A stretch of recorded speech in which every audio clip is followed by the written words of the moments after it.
Most COOs did not sign up to be the organization's clarity rescuer. Hey there, my name is Wojnowski, and welcome to episode 1 of the Hidden Drag Brief, the COO as Clarity Rescuer. As I said at the outset, most COOs did not sign up to be the organization's clarity rescuer. But in a lot of founder-led teams, that is the job that they slowly inherit. Every ambiguous decision waits for them. Every escalation lands on their desk. Every place where ownership is fuzzy, they fill the gap. Not because they are control freaks, but because if they don't, nothing moves. And that is the trap. From the outside, this can look like strong leadership. The COO is responsive. They are decisive. They keep things moving. They know the business. They can translate founder intent into action. They can make the messy call when everyone else hesitates. For a while, that looks like competence, and sometimes it is. But competence can also hide the real problem. The cost is not just that the COO gets busier.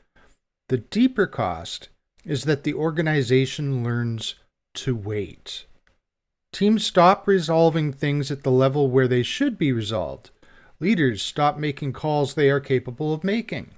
People begin reading the system correctly, which is, if something is unclear, don't own it too early. Let it rise. Eventually, the COO will sort it out. That is when helpful support becomes structural dependency. And it is hard to name from the inside because the COO looks more indispensable the busier that they get. One of the strongest questions that's come up in the comments on some of my LinkedIn posts is this: if the COO is strong, shouldn't they make it a focus to train others to make decisions at their level? Well, yes. A strong COO absolutely should build decision capacity below them. But here's the catch. A strong COO can also mask how weak the operating structure really is. They're good enough to keep things moving anyway. So the business doesn't feel the pain clearly enough to fix the design. The work gets handled. The customer gets answered. The internal issue gets resolved. The meeting moves on. But nothing changes about the condition that created the escalation in the first place. A vague handoff remains vague. A fuzzy role stays fuzzy. A trade-off remains implied. A leader who should have owned the call learns that waiting is safer.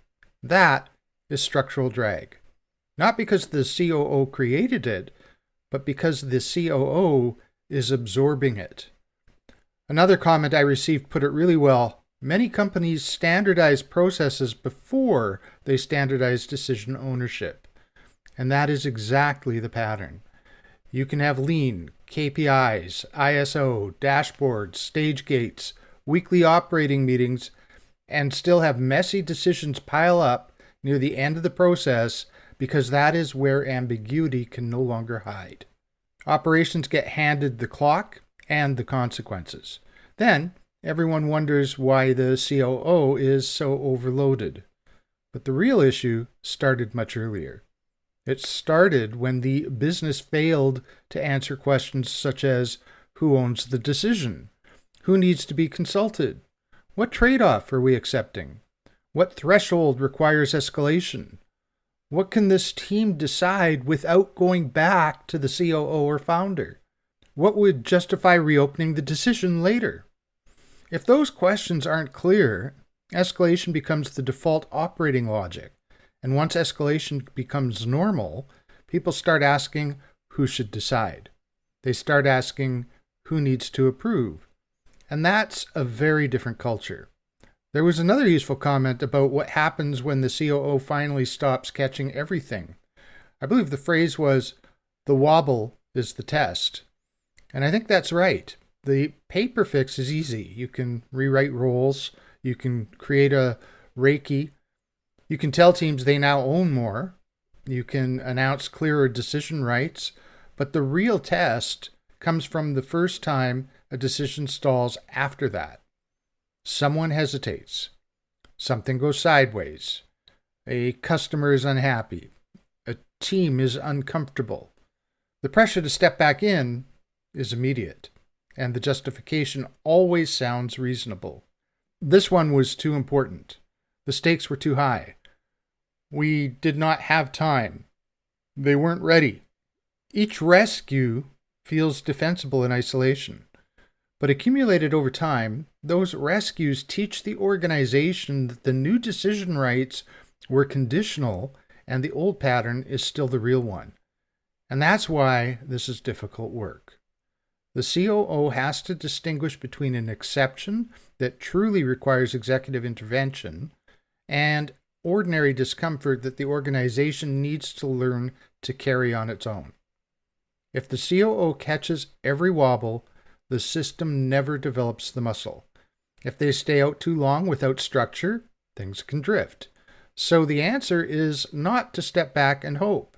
The answer is to build the decision structure before pressure hits.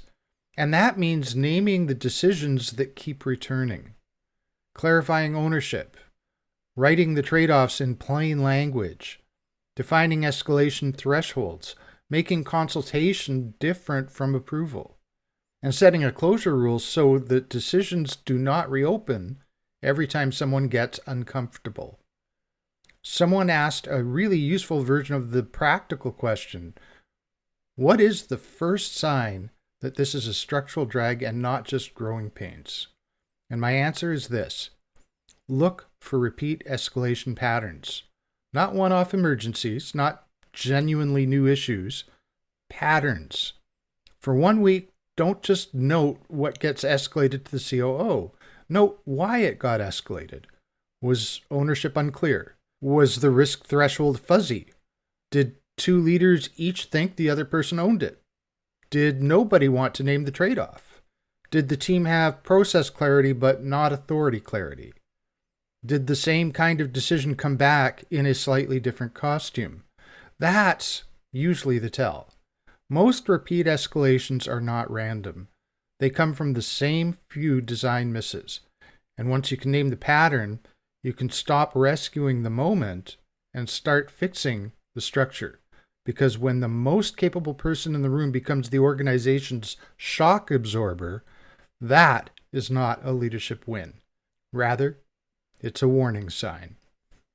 If one important priority keeps resurfacing in your leadership meetings, start with the hidden drag diagnostic. It takes about 7 to 10 minutes to complete, and it helps you identify whether the issue is decision drag, alignment drag, structural drag, human drag, or a mixed pattern.